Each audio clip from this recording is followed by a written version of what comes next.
warahmatullahi wabarakatuh. Ga short video yanda za ka ga profile ɗinka bayan an maka activation. An maka activation nan shine wannan referral link ɗinka. Gashi kamar yadda kuke gani za ku iya copy wannan account nawa ne. Kamar yadda kake gani haka za ka yi copy, za ka iya tura na wani naka. To nan kuma shine inda za ka taɓa yanka ukun nan haka.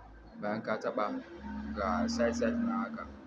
To inda za ka gani nan za ka taɓa commission ɗin nan, ka taɓa commission ga gurin da aka sa e-wallet all income. To nan za ka taɓa. Nan kuma kun ga gurin activation ne da activation record. Sai mu taɓa akan e-wallet abin da ya kawo mu. Bayan ka taɓa akan e-wallet zai kawo ka directly haka. Haka total mutanen da ke ƙarƙashin ka waɗanda suke activation ne nan kuma total waɗanda suke group ɗinka da wanda ka gayyata da wanda suka gayyaci wani haka. To haka za ka gani. Ga total income ɗinka da ya zo maka directly. Ga kuma duk mutum ɗin da ya yi za su baka dala ɗaya.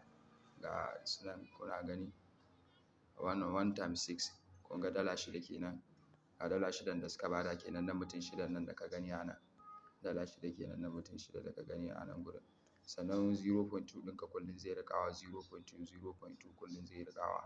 Duk wanda duk in suka je aiki suka dawo.